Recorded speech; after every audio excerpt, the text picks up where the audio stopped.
Olá, bem-vindo a mais uma edição do Débora Test. Professora, gostaria de ser sua aluna. Como faço? Então, nós somos uma instituição pública, qualquer um pode ser nosso aluno, mas o que a gente, na atual circunstância do nosso laboratório agora, solicita é que vocês entrem em contato comigo. Por onde? Pelo e-mail deborabg@fmrp.usp.br. Nesse e-mail, o que você vai falar? Quem é você? Por que você quer ser meu aluno? O que é que está te motivando a trabalhar com cefaleia, que é a principal linha de pesquisa do meu grupo aqui em Ribeirão Preto? Aproveita e diz se você tem uma experiência prévia em pesquisa e qual é essa experiência. O desejável, muito desejável, é que você domine o inglês, né? Ou se vire bem, especialmente na leitura, e esteja disposto, motivado a ter dedicação integral. Nossos projetos são clínicos, né? E que demandam aí uma logística bastante variada. Outra característica muito importante de quem quer ser meu aluno: você não está aqui para fazer só o seu projeto de pesquisa. O nosso grupo tem uma série de atividades, especialmente as atividades clínicas. Toda terça, toda quinta é o nosso compromisso com o nosso serviço no hospital. Então, nesse sentido, é muito importante que você tenha disponibilidade e condições de nos ajudar na atuação no laboratório do Hospital das Clínicas. Quais são os cursos que o nosso programa admite alunos? O mestrado, o doutorado e o pós-doutorado. E é importante que esses alunos tenham a disposição de integrar uma equipe, porque aqui ninguém vai trabalhar sozinho. Professora, qual é a importância dos pós-graduandos estarem envolvidos tanto na pesquisa quanto na clínica? Pois é, essa é uma condição para os meus pós-graduandos, né? Nós temos um compromisso no serviço, e o serviço do hospital, ele é exclusivamente feito pelo meu grupo de pesquisa. Então, quem avalia, quem trata os pacientes que têm DTM e cefaleia no Hospital das Clínicas são os alunos da professora Débora, do grupo DTM e cefaleia. E por quê? Porque, de fato, é um ambiente ideal para que a gente faça as discussões clínicas, tire dúvidas, né? E, concomitantemente ao desenvolvimento do projeto de pesquisa, muitos insights vão surgindo, né? E o mais importante, ou talvez assim, que eu valorizo muito, é a capacidade do aluno em sair da caixinha do projeto de pesquisa e ver que é preciso um desempenho prático, né? Seja para fazer educação em dor, seja para executar técnicas mesmo de terapia manuais, seja para pensar no desenvolvimento de um protocolo de exercícios. Isso é fundamental, né? Não adianta você ser mestre ou doutor em reabilitação e desempenho funcional se você não vai saber responder minimamente questões básicas do atendimento desses pacientes. Então é por isso assim que a gente faz questão, é um pressuposto na verdade, né? O aluno, quando começa a trabalhar conosco, faz suas disciplinas, faz suas atividades, faz suas coletas, e dentro desse rol de atividades está a participação nos ambulatórios. É muito importante frisar que a gente tem ambulatórios únicos, né, no centro de reabilitação, onde a gente está ali entre os fisioterapeutas do serviço, mas também tem a atuação nos ambulatórios clínicos, acompanhando aí os médicos neurologistas nos ambulatórios de cefaleia infantil, de dor neuropática e na cefaleia e dores orofaciais. Professora, e sobre o atendimento multidisciplinar na migrânia? Qual é a sua experiência no HC? Nós temos aqui dentro do Hospital das Clínicas uma condição privilegiada do ponto de vista multiprofissional, né? Então, a atuação ela é intrinsecamente conjunta. Os nossos pacientes vêm das clínicas, especialmente da clínica de cefaleia e dores orofaciais. Mas a gente, quando recebe um paciente que chega ao nosso serviço, e aqui tem uma forma de encaminhar internamente do hospital, é importante saber que a gente não recebe pacientes externos da cidade ou de outros profissionais. Então, para ser o nosso paciente, é preciso que ele seja inserido dentro do sistema HC. As clínicas podem nos encaminhar. Obviamente, a que mais encaminha, a mais prevalente, assim, onde a gente recebe o maior número de pacientes, e é daí é que vem esse caráter mais fortemente multidisciplinar, porque nós também fazemos os contatos com os outros que nos encaminham, né?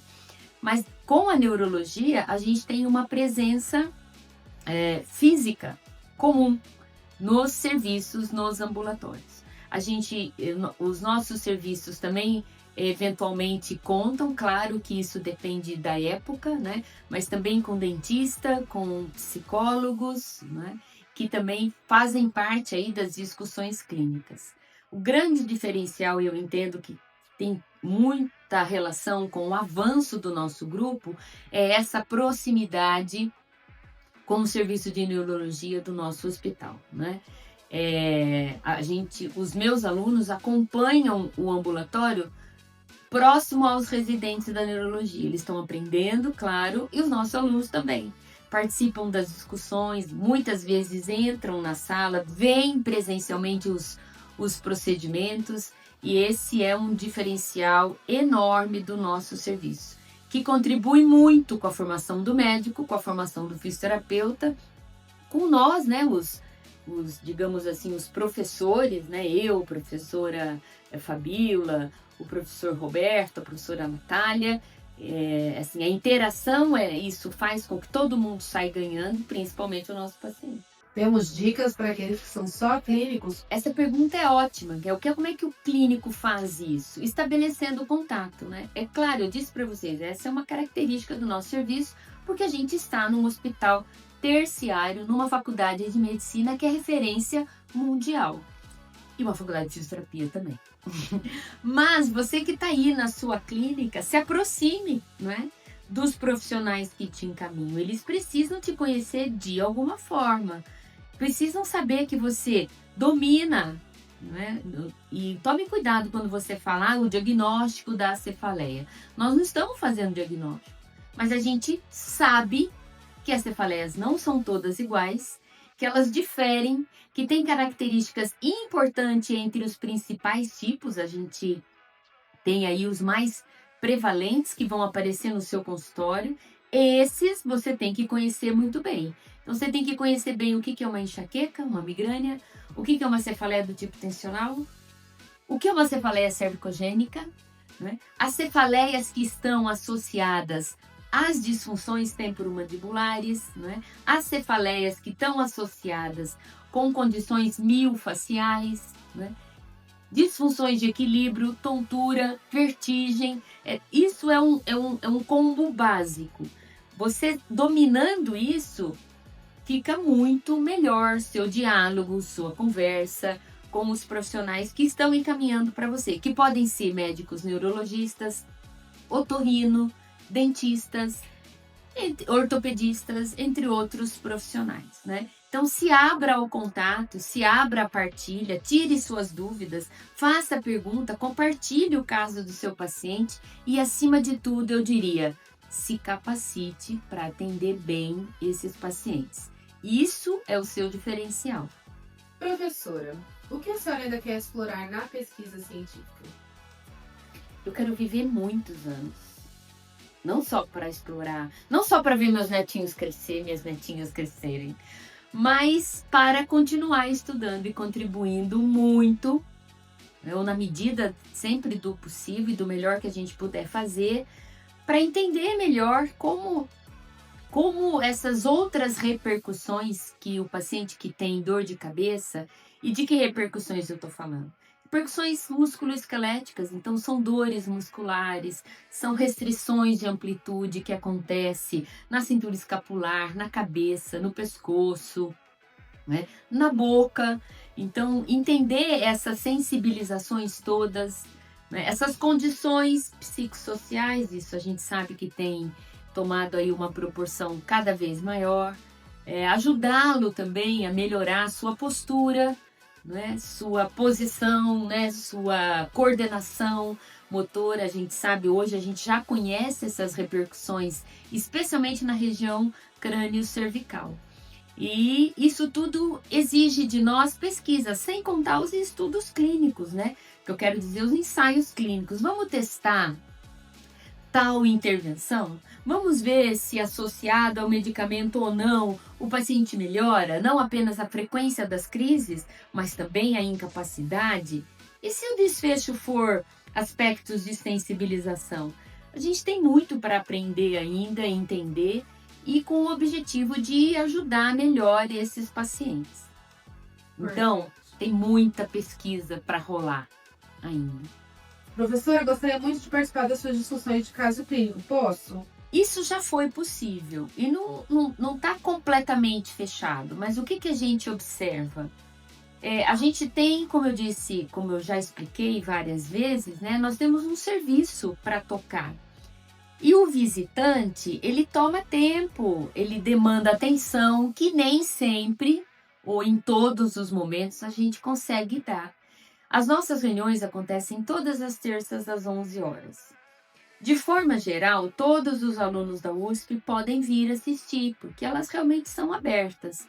Agora, quando a gente pensa em profissionais, não é, da cidade ou de fora, elas não estão fechadas. Mas o que objetivo você tem ao vir assistir essas reuniões? Isso, para mim, eu preciso entender. E aí, como eu disse para vocês, né? Ter a pessoa sentada lá, sem interação, sem conversar, sem saber o que ela está fazendo, que objetivo ela tem, na maioria das vezes não faz muito sentido. E eu digo isso por experiência própria. Ao longo desses anos, muitas pessoas fizeram essa experiência, né? Então é por conta disso que eu entendo que para participar do da nossa rotina, especialmente das atividades clínicas, aquelas que não são transmitidas, porque eventualmente isso pode acontecer, não hoje na nossa infraestrutura, mas isso não é uma impossibilidade, mas é desejável que a pessoa tenha uma relação com o nosso grupo de pesquisa.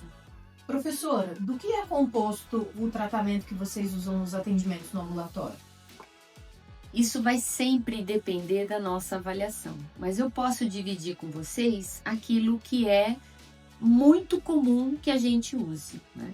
Então, as terapias manuais são sempre os recursos mais utilizados nos nossos pacientes, né?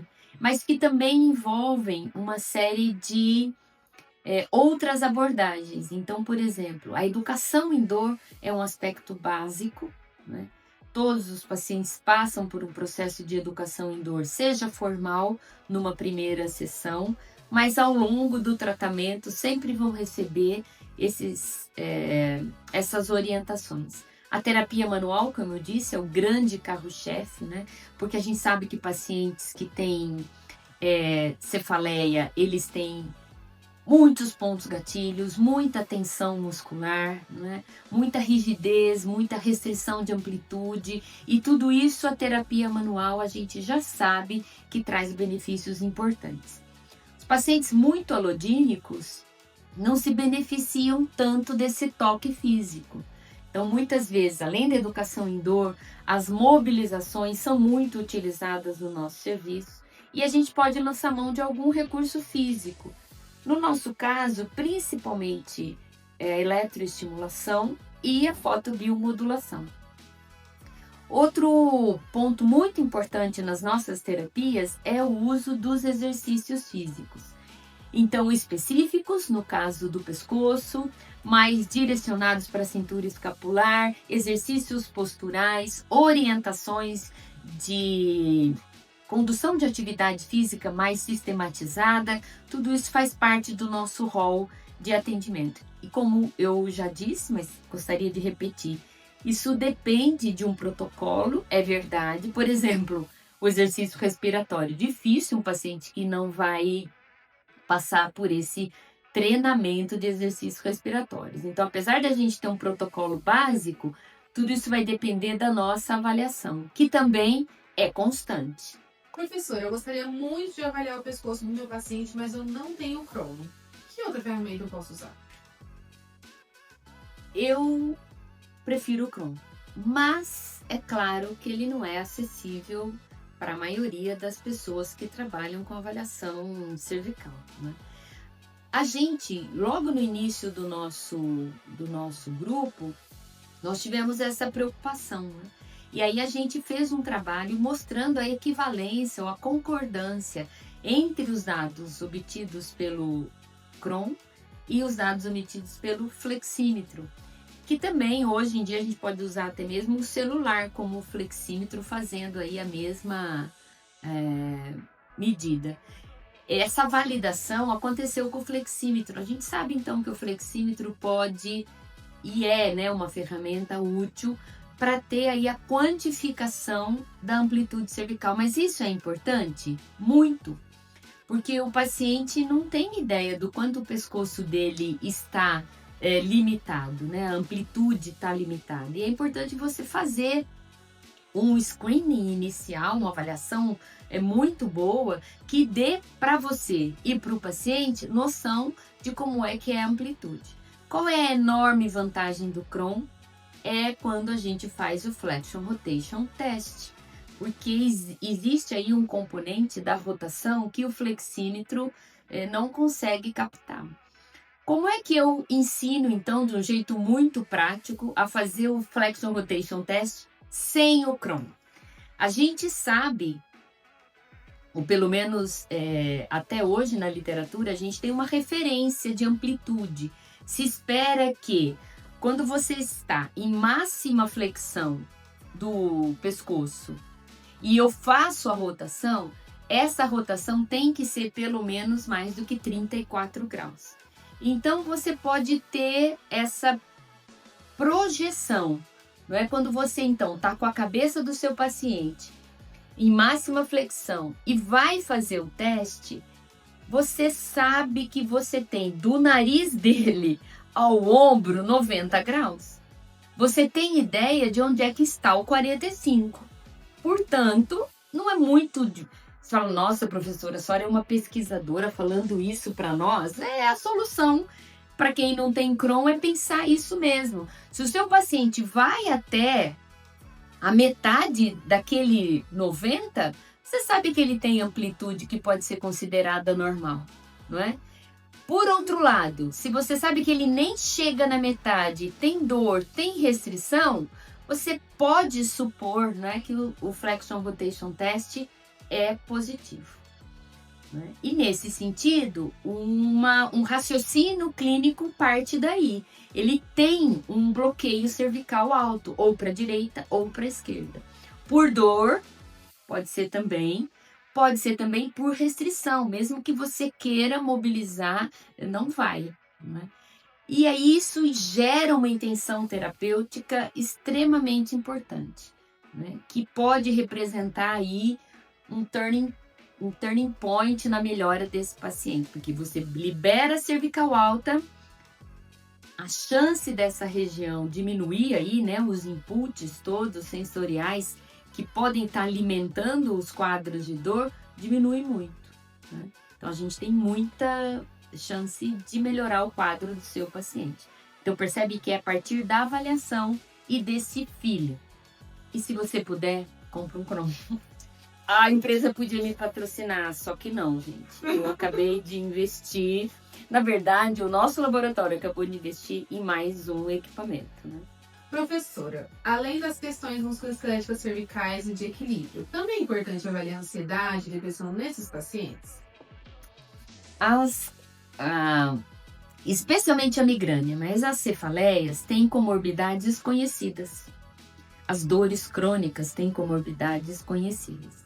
Por isso que essa avaliação, digamos, psicossocial, ela é absolutamente fundamental para a gente entender, especialmente o prognóstico desse paciente. Então, você pode ir lá no nosso site e lá estão todas as ferramentas de avaliação que a gente usa.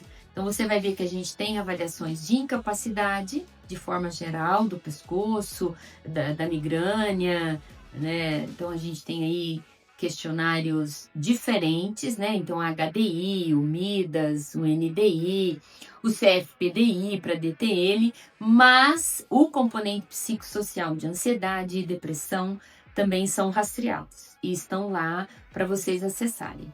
Professora, e as red flags? Quais são as mais comuns e quais a senhora recomenda investigar? Eu espero que o paciente que você vai avaliar não tenha red flags, porque ele terá passado por um bom clínico, um bom médico, e já verificou isso, né? E se ele tem algum desses red flags, não é bem na fisioterapia que é o caminho do tratamento dele. Agora, por que é importante que a gente conheça esses red flags? Porque pode acontecer do paciente nos procurar como primeiro contato. E mesmo que ele diga que tem aí, eu sei que tem enxaqueca, tenho há muito tempo, tenho desde criança, mas existem componentes, né, que chamam muito a atenção, então, que não preenche o quadro comum. Por isso que a gente diz você ficar atento nos red flags. Pessoalmente, eu entendo que é muito importante que todo paciente tenha um acompanhamento neurológico e se ele vai começar um tratamento com você. Porque muitas vezes a gente minimiza o quadro de dor ou os sintomas, ou tenta colocar tudo muito nas caixinhas, né? E é muito importante um diagnóstico diferencial, né? Quem é capaz de fazer isso? Um bom neurologista. Então, eu recomendo que, se você tem a oportunidade, tem o contato, se o paciente também tem acesso, porque eu entendo também, né, as questões de acesso aos médicos, especialmente no sistema público, mas é muito importante que a gente tenha um correto diagnóstico clínico. E fique muito atento aos red flags, assim, dores abruptas, noturnas, com sintomas muito repentinos, associados, isso tudo é um alerta que só faz te lembrar que esse paciente precisa ser melhor acompanhado.